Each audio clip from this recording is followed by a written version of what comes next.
Assalamualaikum. Saya nak tengok dah up ke belum. Okay. Assalamualaikum and good afternoon. Assalamualaikum. Okay. Assalamualaikum and good afternoon.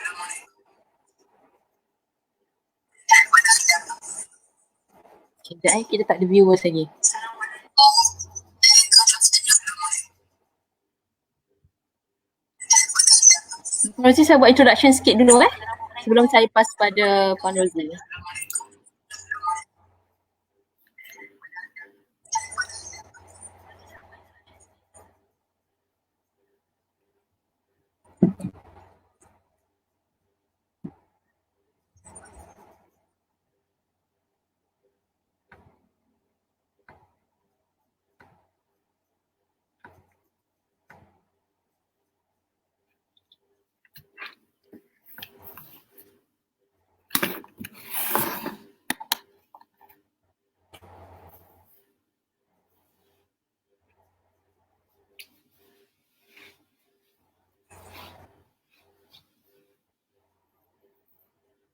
Okay, Assalamualaikum and good afternoon. Now you are live with me, I'm Ashira Azman, live from Facebook Halal Academy. And inshallah this afternoon we'll be talking about a very special topic, which is halal risk management during and after Covid-19. Let's develop the FAQs together. So now with me is a very special guest today and joining us to share her opinion and thoughts and also some knowledge with us on this afternoon. So therefore I would like to introduce our special guest, which is Puan Rozi. Okay, now Puan Rozi is being with us. So Puan Rozi is Puan Roziatul Akmam Osman, or kita biasa kenali Puan Rozi Osman. And she is a certified halal executive, Jakim Professional Board, and being in industry about 15 years. So memang expert lah, kita bawakan kepada anda pendengar expert untuk berbicara berkenaan dengan topik hari ini. Dan Puan Rozi juga merupakan certified internal halal auditor, Jakim Professional Board. Okay. Dan sebelum ni bekerja di SSM, di mana she was entrusted to provide leadership and facilitation and strategic implementation with the key focus on halal pharmaceutical.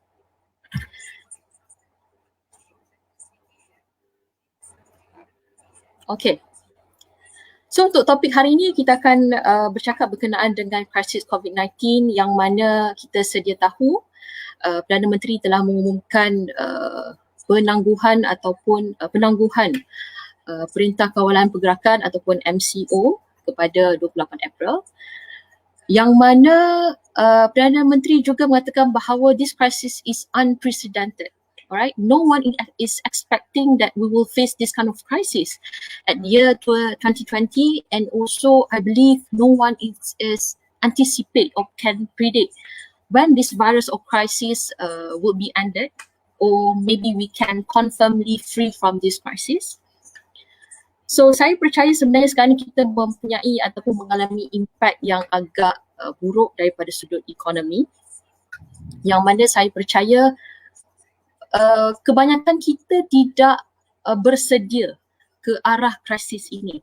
Dan apa yang kita boleh bincangkan topik pada petang ini adalah perbincangan sejauh mana industri halal bersedia ke arah krisis ini dan bagaimana kita untuk kita boleh memastikan bahawa operasi halal industri boleh dijalankan dan mungkin akan berlakunya new normal lepas ni, siapa tahu. Okay, jadi tanpa membuang masa, dengan ini saya serahkan talk kita kepada Puan Rozi. Dipersilakan.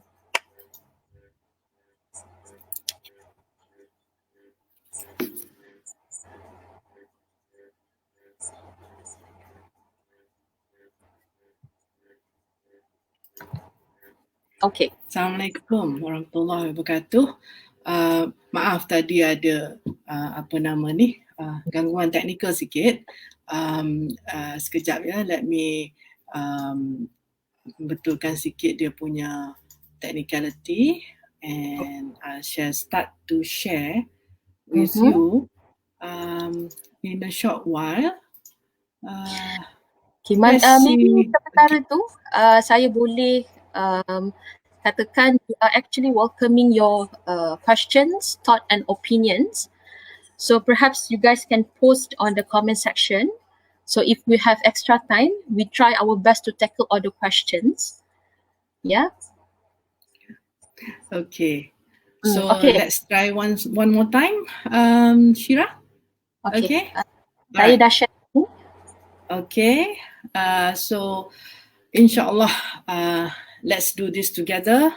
Assalamualaikum warahmatullahi wabarakatuh. Very good day to every one of you. Alhamdulillahi Rabbil Alamin. Wassalatu wassalamu ala Sayyidina Muhammadin ashrafil anbiya wa mursalin wa ala alihi wa sahbihi ajma'in. Firstly, congratulations Halal Academy for organising this event, and thank you very much, Jazakallah khair, for inviting me to be the third speaker in this, the fourth speaker for this Halal Talk series. All right, Alhamdulillah. Thank you also to those who are starting to tune in. My apologies for this delay. It was really unavoidable. Allah knows best. So I would like to start with this favorite dua of mine. Rabbi zidni ilma. Ya Allah, increase me in knowledge. Because in this past 15 years or more that I've been in the halal industry, correction, Shira, not SSM, is Chemical Company of Malaysia Berhad, CCM. SSM is Suruhanjaya Security, Suruhanjaya Syarikat Malaysia.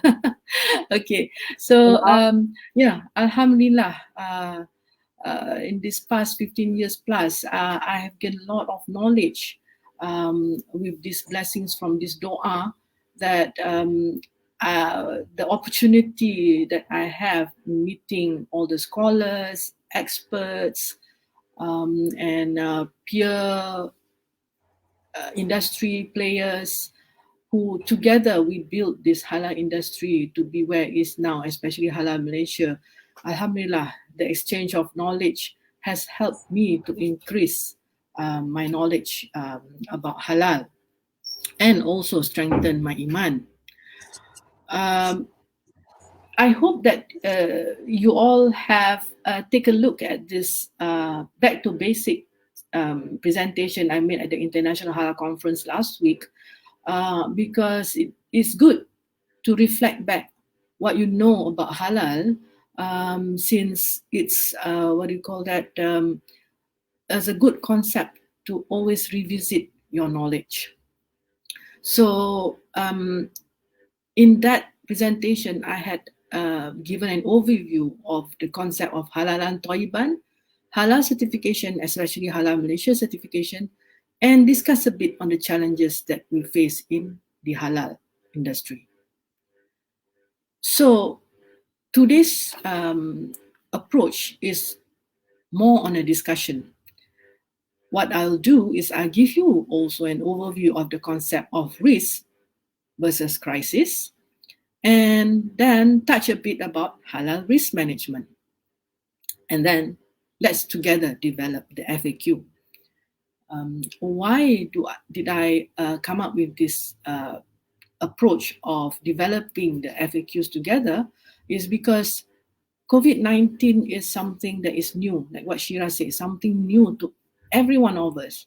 And I believe same questions are in the mind of everybody, right?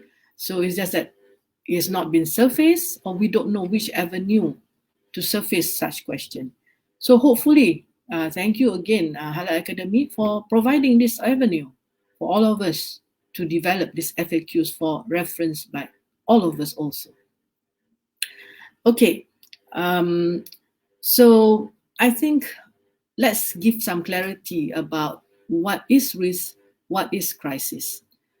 Traditionally, I think we know risk is something bad that can happen in the future.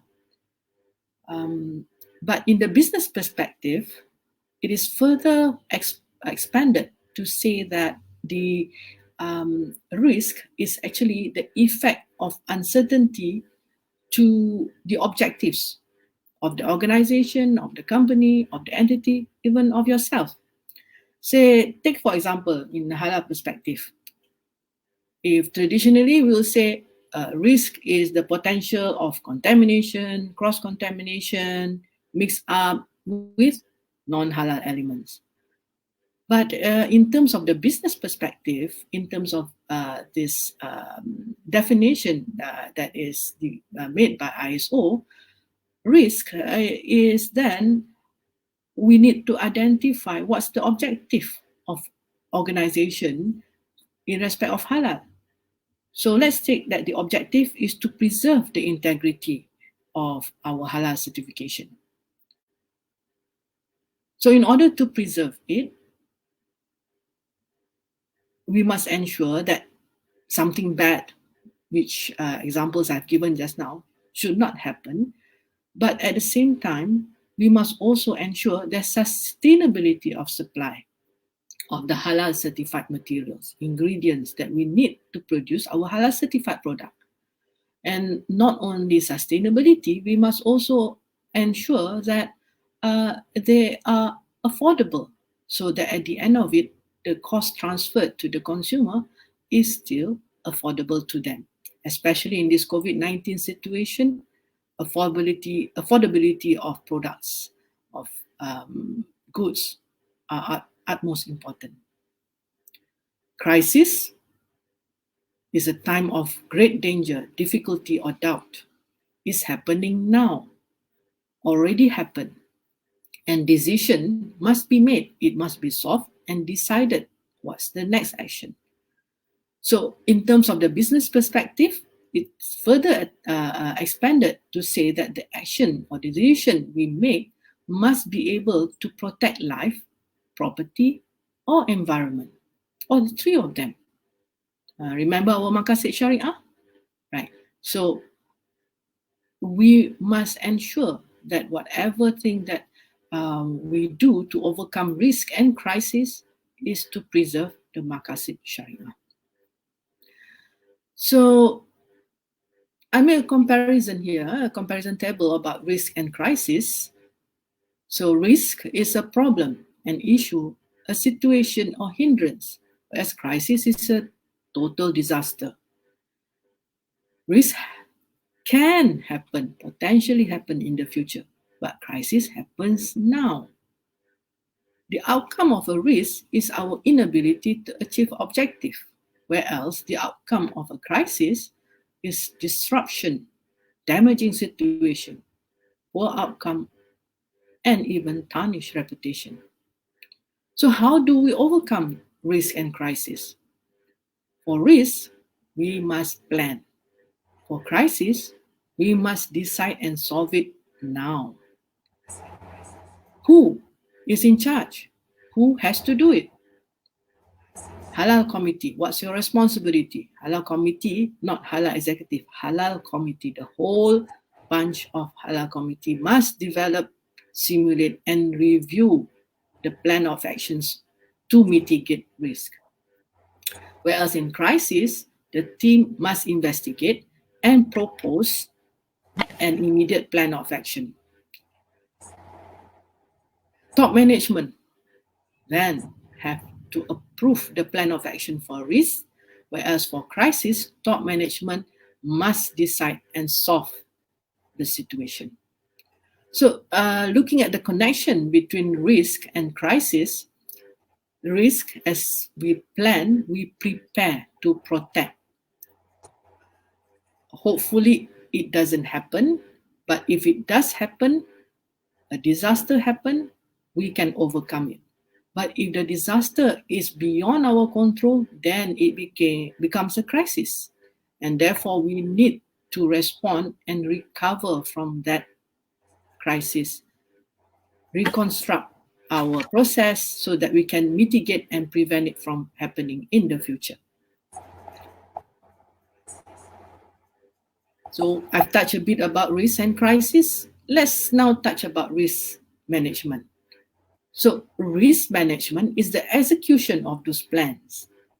After you've planned and prepared, you must simulate how to respond and recover. Monitor and review your plan periodically. But most importantly, you must communicate. Communicate to your stakeholders and communicate to to everyone in the supply chain. During last year's national consultation for Halal Management System, Malaysia Halal Management System, Ustaz Hanan has presented this. Okay, this is a snapshot courtesy of Mr. Shukri. Thank you, Mr. Shukri. And in this presentation, Ustaz Hanan has said that risk management is a general requirement under the upcoming new halal management system. They've given an example about the halal risk management plan, but I think since it's not been gazetted yet, there could be a potential for this plan to be skewed a bit to take into account a risk that is in the sustainability mode, not just on contamination or effect of risk to the halal status. So when I took the halal executive course with Halal Academy, in the halal assurance system, which is one of the requirements to pass the exam, my team and I developed the manual, which comprises of 6 sections, the 6th one being the Halalan Toyiban Risk Management Plan, where we cover the decision tree in determining the halal risk of materials, do an analysis of the identified materials, and then do a summary of the risk management plan. So hopefully that's a good enough review or overview about these two concepts. Why not we go and develop the FAQs based on this sharing of knowledge? But before that, let's look at the effect of COVID-19. Yeah. Based on my reading, recent reading, there are hundreds of US meat workers have tested positive for COVID-19, and therefore the plants there has to be shut down. But on the other hand, perishable goods has to be destroyed because there's no supply chain to send them to the market, to the consumer. So that's on the downside.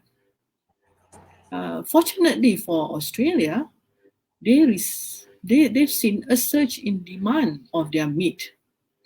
So all this, you can get access almost immediately via this Telegram channel called Halal Unity News. I really recommend you to link up to this new news because it can give you. It is what do you call that? Take up all the news relating to halal and COVID-19 effect of it. So this is important because you look at this chart about the global beef supply and compare it against the global COVID-19 cases. I'm very concerned with the dark areas reflected in these two charts. So I really feel that halal risk management strategic planning must be in place. I mentioned about the International Halal Conference that I was a speaker last week. in there, a few presentations were made about COVID-19, sharing of experience by New Zealand, the impact about the lockdown on the halal certification process there is presented by the one of the halal certifying bodies there. There's also a presentation by Professor Sharifuddin of University Malaysia Sabah, where he also touched upon the certification problem issue that might come out arising from this COVID-19, among others. So these two concerns about how COVID-19 is affecting the halal certification process need to be taken into account in our risk management.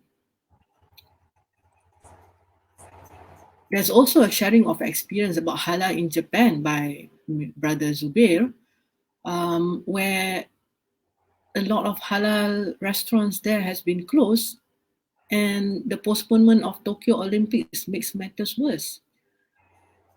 And it's unfortunate for the Muslims there that there will be a foreseeable halal food shortage.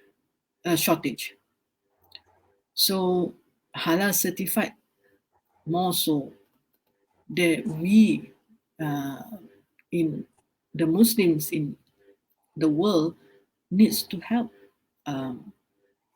the Muslim minority in other countries. Okay. So Puan Rosie, yeah. Okay, actually we are yet to receive any question from the audience, but I do have a question for you. Mm-hmm. So what would be your personal opinion on the current insight of halal industry, especially in Malaysia? And do you think that halal industry in Malaysia are ready to respond toward this crisis, since this crisis is still new? Well, as mentioned earlier, in Malaysia, it was already mentioned by Prof. Sarifuddin, and this one by Dr. Alina also about how COVID-19 is affecting the education. I would say that at the moment, I feel we have not wake up to the reality of the effect of COVID-19. We are not really foreseeing that is going to be what do you call that? Quite disruptive. Okay. Yeah, in the near future, we that's why I what do you call that? Agree to this title to be risk management, because we need to plan now before it becomes a crisis. We need to discuss, get that FAQ out together so that we can together come up with a plan to prevent or minimize the eventuality of this becoming a crisis. Brother Zubair has already stated in his presentation about the halal in Japan. It's going to become a crisis for the Muslims in the minority country. Minority Muslims in countries which are not Muslim majority.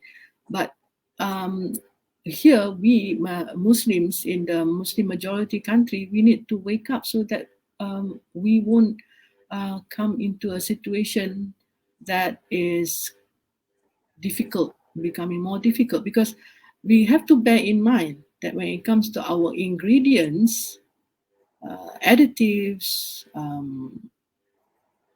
if you analyze properly your supply chain, go back to the source, you will see that it's all majority imported. Yeah. Okay. So, but like I said, Malaysia has already seen, but it's in the downstream, not on the upstream, that there is as it is now. We are only discussing about demand from the downstream. That means demand from the consumer that is either affected or reduced.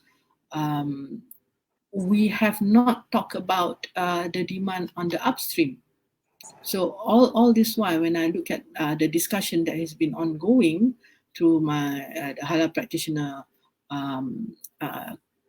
avenue in Telegram, through the updates in that Halal Unity News, is majority focusing on the downstream, on the effect to the consumer. We have really yet to consider or even ponder upon the upstream supply chain. That is not only should be thinking about the supply, we should also be thinking about the cost, right? So is there a solution? Maybe, hopefully we can, Alhamdulillah, before the lockdown, I managed to attend this halal supply chain management organized by University Malaya. The speaker was Professor Timan, Marco Timan, and he touched about the collaboration in purchasing. We need to redesign our supply chain mechanism to do a collaboration in purchasing. So hopefully this is something that we can consider together, because let's remember, consuming halal is Allah's decree, His commandment, which benefits everyone. The authentic halal certification is a third-party assurance by credible halal certifying body, so that everybody will have a peace of mind. We need to resolve the challenges, which at the moment is slow. Now is compounded by COVID-19. So we have to have good and strong strategic collaborations so that everybody can achieve more together. And most importantly, going back to Surah Al-Ma'idah, ayat 88, we must remember that halal, and in this matter, halal risk management, is our duty, because we matter. As we are stakeholders, we can be the consumer, we can be the halal industry player, we can also be the influencers. And we are in the whole set of the value chain of halal ecosystem. So we must converge together, because we need to ensure that all the links in this chain is perfectly calculated and linked, and we can do the job perfectly towards itqan for Allah's pleasure. Because remember, work is ibadah. So that's my presentation. Why not now? Hopefully, we can develop the FAQs together. Is there Yes, question? we have question. Yes. Because just now you touch on the halal supply chain, so we have a question from Ms. Hardianti. Ms. Hardianti Ben. I'll show you the question. Yeah. So she asked about, okay, her question is, could you provide recommendation on measures to consider in order to keep halal supply chain alive in these times of crisis? So what would be the recommendation on measures? I think first and foremost, we must investigate, analyze what is our exposure. We can't make a decision without knowing what's our exposure. So each and every halal committee need to identify what's the level of effect or sensitivity of the supply chain of halal certified materials to you. Not only consider the spectrum of just ingredient supply, but it must be halal certified, and halal certified by recognized body. Remember just now from New Zealand, you already said that it's hard for them to do halal certification there. It's not easy.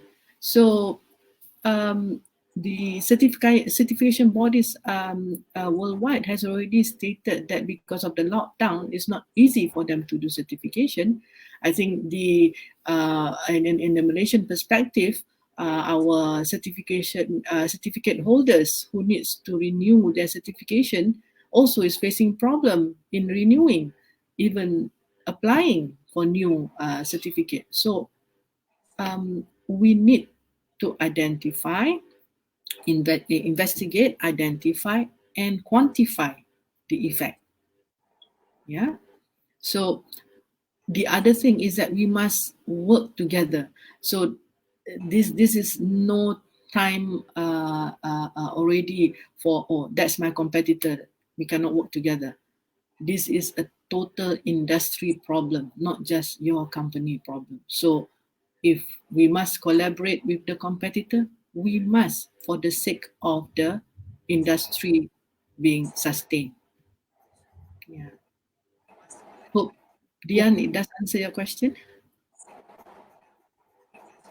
Okay, thank you, Puan Rosie, for the answer. And also we have a quite good question from our friend, Alina Abdul Rahim. Oh, that's Dr. Alina. Dr. Alina, okay, Dr. Alina. So any idea, Puan Rosie, on how we can do pooling of resources, something like ideas crowdfunding?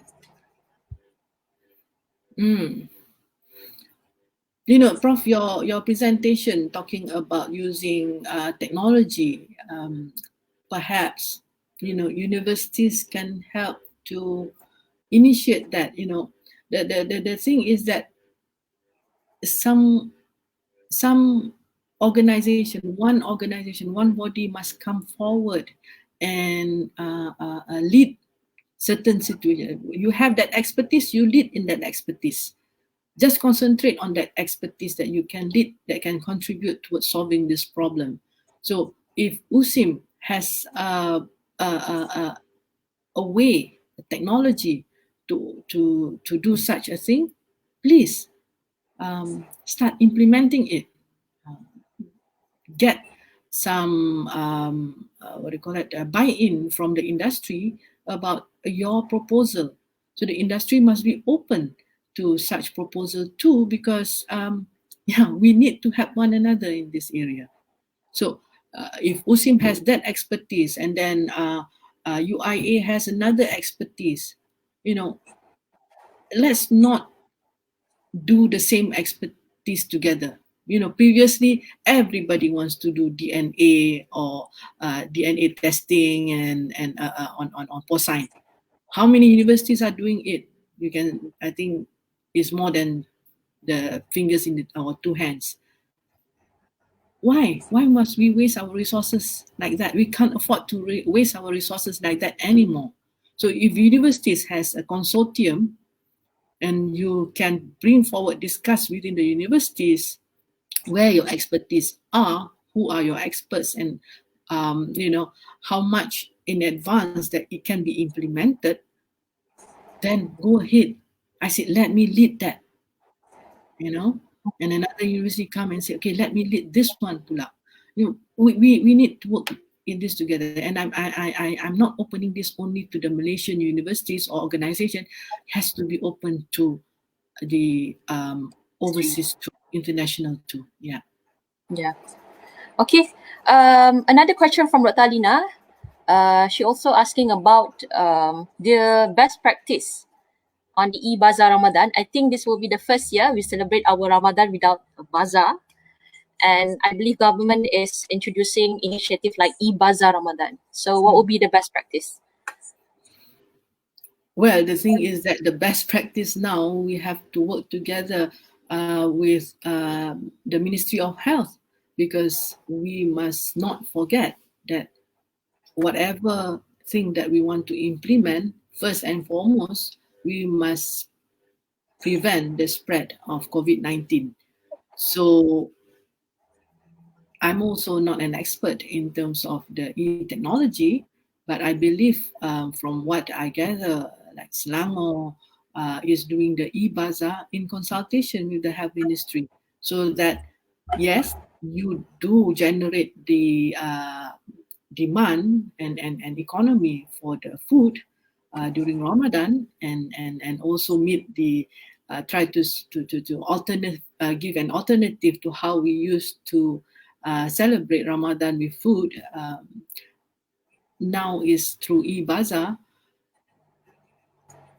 But the thing is that even with all this, first and foremost, we must never ever forget about preventing the COVID-19 from spreading. I'd like to remind everybody to always remember the learnings from the Battle of Uhud. Perang Uhud. Remember how the people from the hill came down to collect the bounties and ignore Rasulullah SAW instruction, and what happened in the end. So if we ignore what our authorities who are in consultation with the experts are recommending, na'udzubillah. Okay, moving on to the next question. So we have a question from our friend from Belgium. Okay. Oh, okay. So from Alif Birinci Uzun. I hope I pronounced it correctly. I'm a dietitian in Belgium, Europe. What can we do as a Muslim, as health worker here about COVID? Oh, okay. What they can do as a health worker about COVID? As a health worker, a dietitian, in terms of recommending halal food to the Muslim patients, I think this is best to discuss with your mufti for that particular area. Because if, let's say, you take the example of the situation in Japan, where halal food, halal certified food is not that available that much anymore, the mufti has to help in making the decision how to move forward for the Muslims there, especially the Muslim patients. Yeah. So I hope you. This is where I said the chain, the convergence of mind of Sharia, science, and industry expertise must work together. The academician, everybody must work together, because this is really a situation like what our PM said, unprecedented. Everybody is learning. Everybody is learning how to overcome this together. Let's do it together. Okay. All right, next question from, I think, Puan Hariti. Yeah. Risk management is part of strategy development.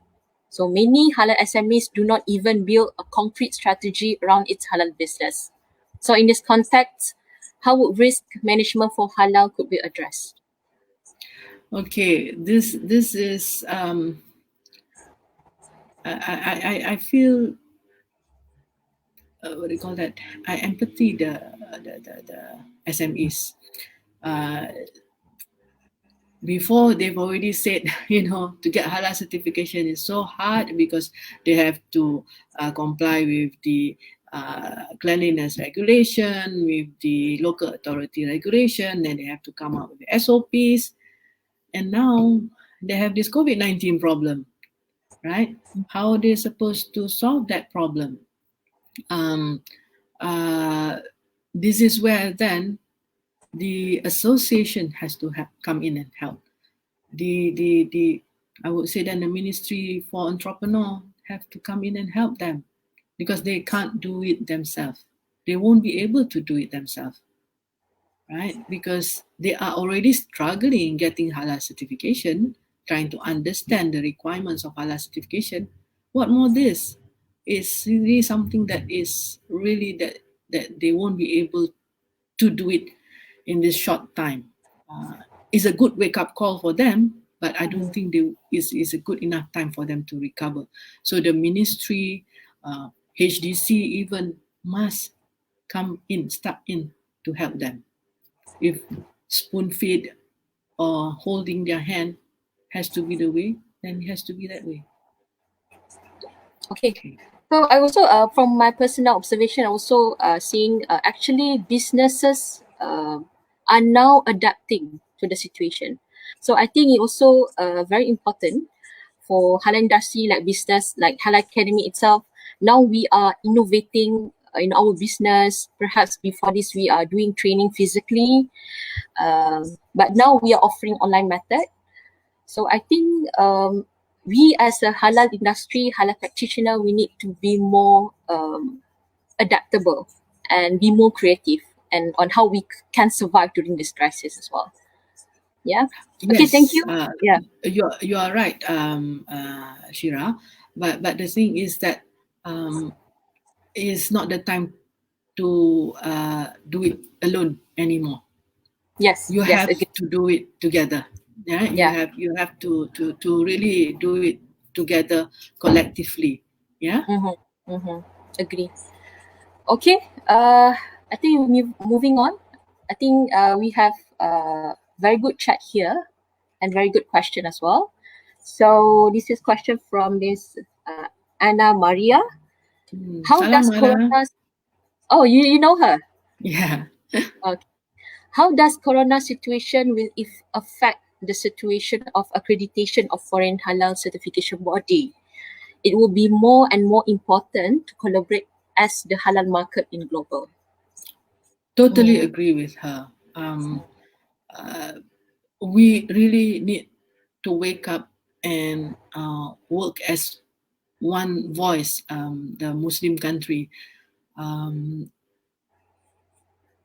it's been hard before. I hope that the Muslim country under the OIC will be able to wake up and see that they must act differently, very, very, totally differently, 180 degrees change. You just cannot, what do you call that, maintain your own uh, thoughts and ideas. Base point is Quran and Hadith, right? So I would say 90% is Quran and Hadith. Is 10% that is what do you call it? That needs the consultation or interpretation by individual of the own country. We should learn from the imams of the mazhabs, the four mazhabs and major mazhab and also the others, because base point, I don't think anybody will disagree. So in this connection, in this COVID-19 situation, can we just concentrate on the base point first, put the disagreement in a parking lot, and we resolve those disagreement, what do you call that, at a later date. Agree to disagree on those items. Those items may not be that important, because the one that is clear is haram, the one that is clear that is halal, Allah has already stated. So let's make those that are clear to be available for everybody, right? So if another one is acknowledging who has the most experience, who has the most knowledge, who has the basis, and let that country lead in this trying time, right? We have to consider all this alternative, new normal to work together. The keyword is working together, and let the knowledgeable, the most knowledgeable, and the most experienced to lead.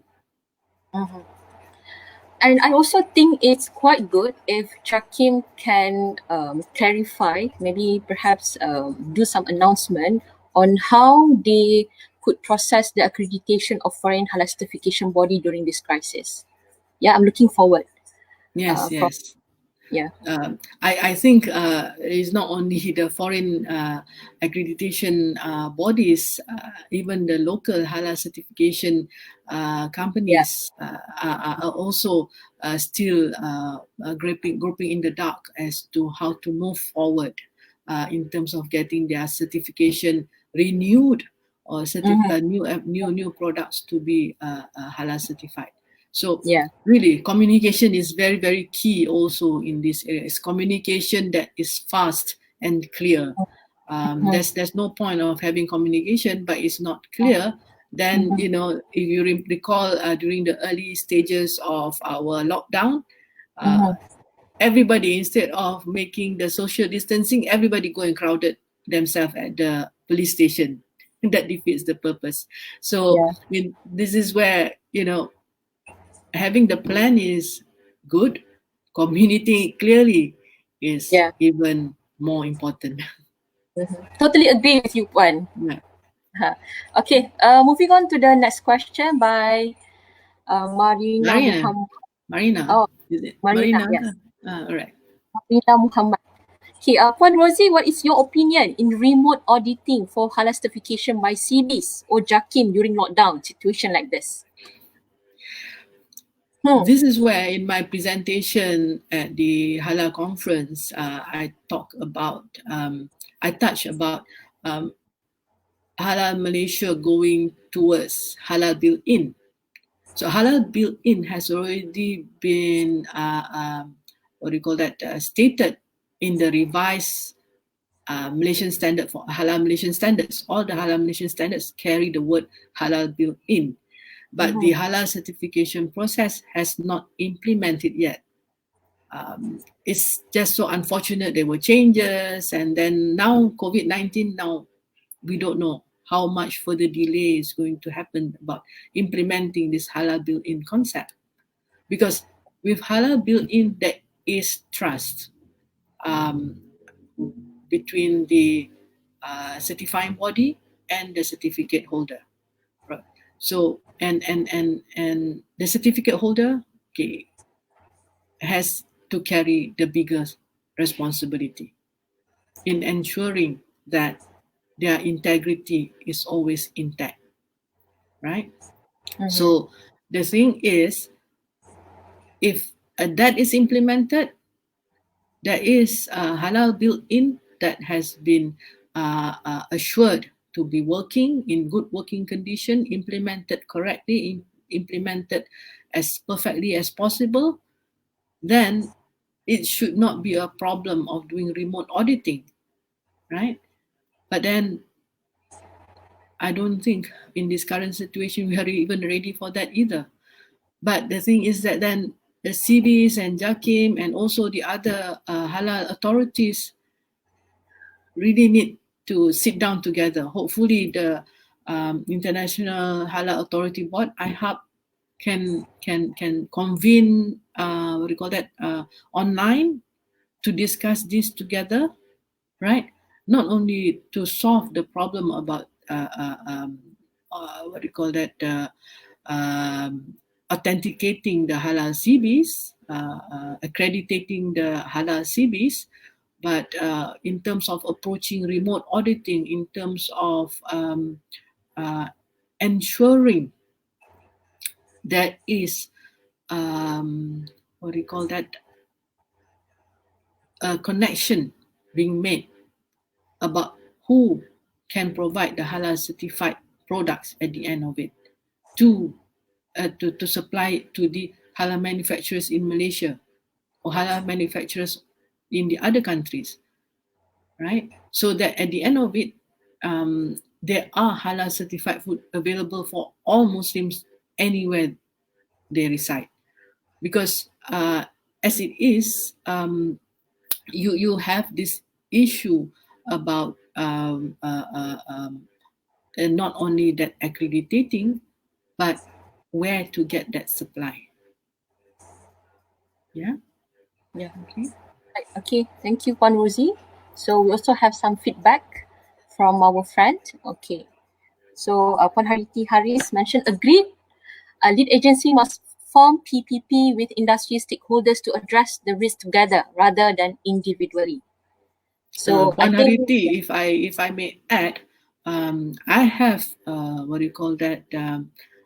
submit a suggestion, some proposals to EPU, right?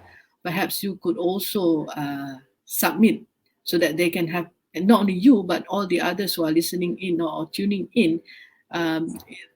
This can be put in as the proposal or suggestion to the EPU. Then they can see, similar proposals addressing halal is now this high that they receive.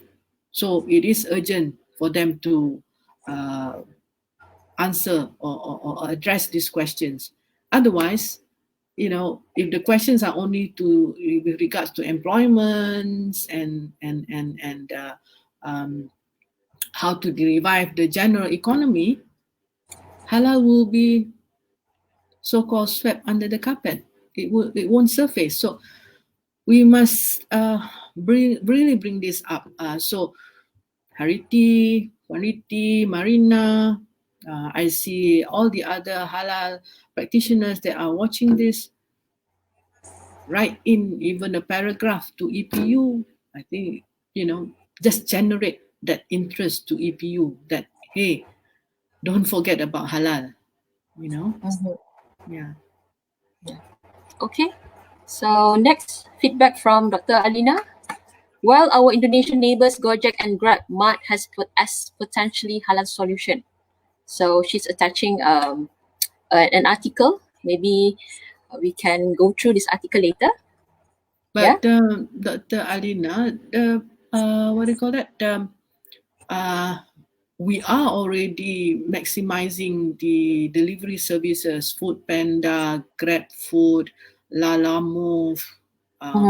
There's so many other avenues that has been now operating to provide the food, and Selangor government is already working closely with, if I'm not mistaken, Food Panda to ensure that the so-called Bazaar Ramadan for Selangor is still reachable to both the supplier and also the consumer.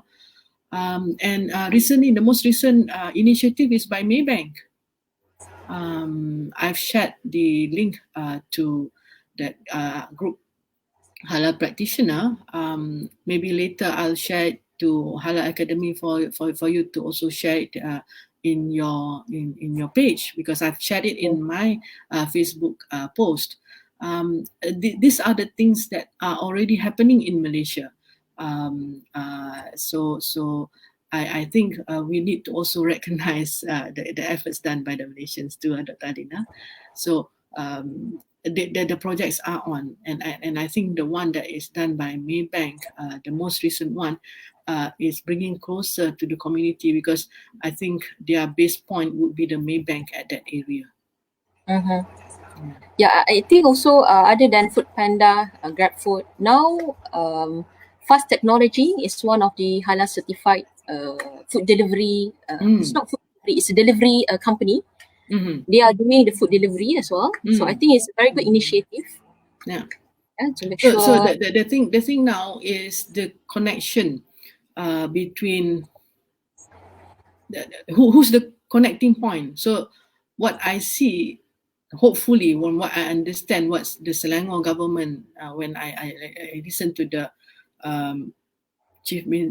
Menteri Besar when he was interviewed a few weeks ago about the project that he wants to do about Ramadan, that's what we need. We need that leader. We need someone of a leadership position to do the connection. There must be that top position that looks and connect the dots. It has to be a top view looking down and connect, right? So actually, in this situation, it has to be a top-down view. In a better situation, then it can be like what I like to call now as a drone view, because you look from bottom and you can also look from the top, right? So at the moment now, the top must take that leadership role and look and connect. Okay. All right, moving on to the next question by Mr. Sahih Jaiz. Assalamualaikum, Wan Rosie and Ashira. Salam. Simple question for the panel regarding halal internal control mechanism for large multinational company which already subscribe to HAS. It should be no problem as there is a check and balance system ingrained in the HAS system itself. While the small and micro companies which are more susceptible to prevailing market changes, especially during COVID-19 pandemic, how do we ensure these companies during time of lockdown uphold their halal integrity? I would say. Yeah, no, maybe their halal integrity. Uphold their halal integrity. Yeah. I think who posed the question about SME just now? Puan Hariti. Yeah, Puan Hariti. Yeah. So to me, this is the issue that we have with SMEs. Presently, they can't comprehend the rationale behind the requirements in halal certification, how it can actually benefit them by following those requirements. What more now? So I would say, like I mentioned just now, that top leadership person must take that lead role, like the MB of Selangor. So taking that lead role in providing the services for Bazaar Ramadan, then I would have to pinpoint to Ministry of Entrepreneur to take this lead role, to maybe work together with what do you call that, training providers or consultants like you all, Halal Academy and all the others that are already available there. JAKIM needs to open up the what do you call that, the reassess or review the requirements that they are now imposing about consultants, and I'm not saying that the consultants are doing the certification, but something of benefit can be opened up. I mean, you all are the one closer to the SMEs, to the people on the ground. You all need to come up with a proposal too, about how can we overcome this issue with the SMEs, so that the halal integrity can still be intact even at their level. Yeah. Okay. All right. Thank you, Puan. Another question from Puan Riti. I think this is quite interesting. Wouldn't a blockchain be a good solution by JAKIM on this? What's your comment?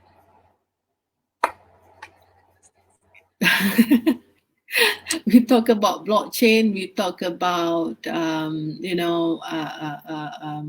all this system, but it's all still theory. And to implement it, to execute it, will take time. Unless somebody has already got a prototype, a working prototype, and then straight away put it into the halal ecosystem and implement it. I don't think there is. If there is, then of course it will help. But how do we address the situation now?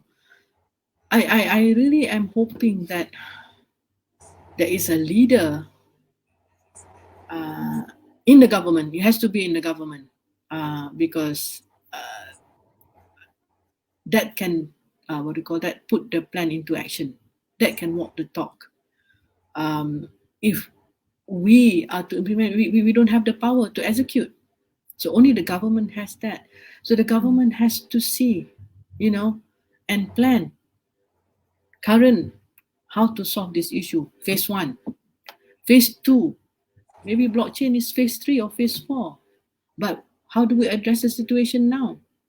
But if the universities has the solution, that instead of phase 4, it can bring to phase 2 for implementation, that's well and good. But where's the coordination between all this organization, between all these entities? Who is the top person that's connecting the dots? We need that. We need that person or organization to take up that role. So I really am pleading to the authorities, as what our brother in Japan is already, saying, pleading to us, please wake up. We in Japan, the Muslims in Japan are suffering because the food, halal certified food, is getting shortage as acute as they can. They can't even comprehend how fast it's going to be reducing. So, between 1 week to another week, things keep on changing. We need to be on the feet. So, hopefully, the only think that what I had recommended to the EPU is for JAKIM and HDC to co-chair the committee that can look into this matter at the top level to execute the matters in a cohesive manner. Hopefully, the suggestions is being looked into more seriously now. And I feel that again, I'm asking those who are viewing this, please, you need to surface your concerns more prominently now. If you can work as a group of SMEs, a group of halal practitioners, in one voice, put up recommendations to overcome this matter face by face, address the urgent ones first, then identify which are urgent and all that. We need to start now, before it, in a way, is still under risk management planning, strategic risk management planning. I really hope if we implement this, we won't go into crisis management. Na'udzubillah, I really would like, I really again thank you, Halal Academy, for organizing this and giving me this topic, because then I can voice out about the concern that we need to tackle this as a risk now. Otherwise, it will become a crisis. Yeah. Okay. Yeah. So, question from Shuki Ibrahim. Shukri. What sources of data can be relied upon in obtaining data on the world halal food market? Sources of data. That's the problem. Even prior to COVID-19, we are questioning about the reliability of the sources of data.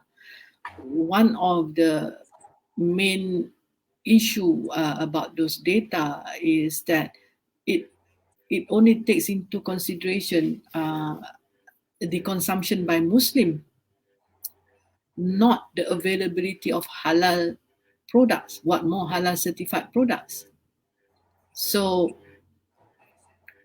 I don't have an answer for that, because I think even I don't know, unless HDC has improved its database, what do you call that, system of compilation, then the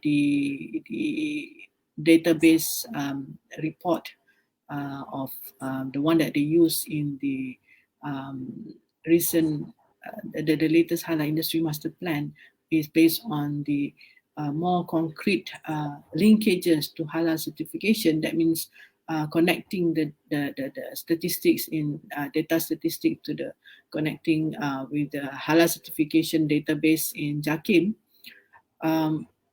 that can then give a good linkage, good answer about halal availability of halal products. Then please, I don't know, I checked the HDC website recently. They have make an improvement or change the website quite drastically. I can't find where is the knowledge center. So previously has that there's the data pool, but I can't find it unless hopefully HDC in their Facebook page and LinkedIn page can show where we can access that. So Shukri, I hope that answers. I mean, I'm not answering your question because I really don't know where is the right answer at the moment now. If HDC say, okay, yes, I have that, then yes, let's go to HDC for those information. Okay. So a friend here, Ahmad Shaiful Alwi, crowdsourcing can be a solution. Who's the initiator? Who wants to be the initiator? Who wants to be the leader in managing this? Yes, it is a solution, but who's doing it? Who's the center? Who's the think tank? If you can do it, by all means, Volunteer yourself. To whom? Okay, then maybe you submit to EPU, and hopefully EPU can look at it more seriously. You can also tell me privately if you can. Then maybe I can resubmit, and I can submit a new proposal, and we think about how to then put this into that proposal to EPU. Who knows? Yeah, you have my send me a friend request, and I accept you. Then we can discuss together about this. Thank you. I mean, it's a good question, a good suggestion. Yeah. Okay, next, I think feedback from Puan Hariti. The test bed for blockchain is being piloted in Malaysia by Dr. Mako. Some local MNC and LLC are participating. Only need to get JAKIM on board. Hence, I agree with this. So maybe she has her own personal opinion on this. Yeah, I mean, what do you call that? I'm aware of this project, but the thing is that, as mentioned earlier, there are changes in the JAKIM Halal portfolio recently, and therefore there's a new learning curve there. So it's not an immediate solution. It's a phase 2 or it's a phase 3. But if you feel that it is, if with JAKIM on board and it can become a phase 2, then yeah, I also would like to suggest to you to write it write into EPU to recommend this. Please do, because they might not be aware of it. Please go ahead and submit to EPU. I think the EPU suggestion, what do you call that, avenue is not closed yet. I think they are open all the time. They haven't closed from receiving any suggestions from people, I believe.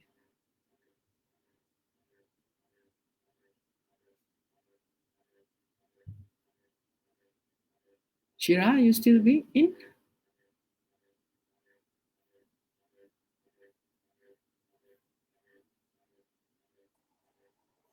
Hello, Puan Rosie. Yeah.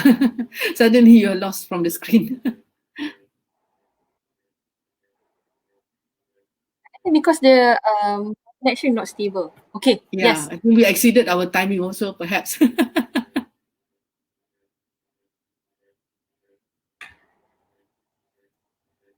Is there a time limit? We are now more than 7 minutes than the hour.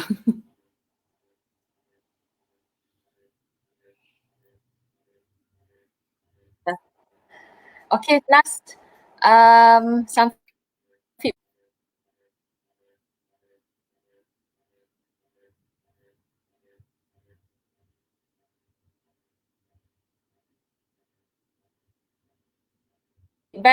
feedback.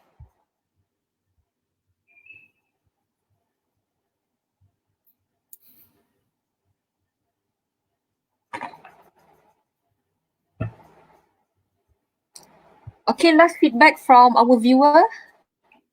So, stating that you are so right. Okay, we need an international coalition coordination about halal food with Islamic countries like D8. We always listen on news how many person died in European lands, but don't hear something from Muslim countries. Okay. Very true. Yeah, correct. We have still not yet worked together.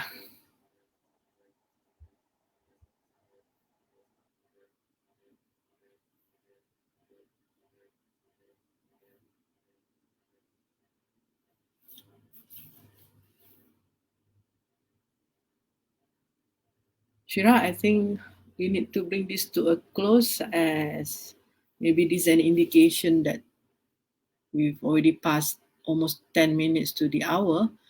So as a conclusion, thank you so much, everybody, for your questions and suggestions. And okay, perhaps Halal Academy can take the initiative by compiling those questions and my answers to them for maybe submissions to EPU. to show that this matter has been discussed amongst the halal practitioners, and this is our concern. We can bring the suggestions in, and for those that individually also, I encourage you to also submit to EPU. For those that is non-Malaysian, EPU is our economic planning unit. They are what do you call that? They have provided an avenue via their website for people to submit their concerns, feedback, and even suggestions as to how the country can overcome economically, socially, mentally, spiritually from this COVID-19 situation. So I hope your respective countries have that avenue too. If they have, please use those avenues. Just like I'm encouraging my fellow Malaysians to please submit your suggestions and feedback and views to EPU. From today onwards, please let's increase the feedback and viewpoints about halal to EPU so that it surfaces as a critical point to the government. So thank you once again, Halal Academy, for this opportunity, and thank you all for your attention. All the weaknesses are from me, the good points are from Allah. So with that, Assalamualaikum warahmatullahi wabarakatuh.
Okay, I think we face unstable connection here.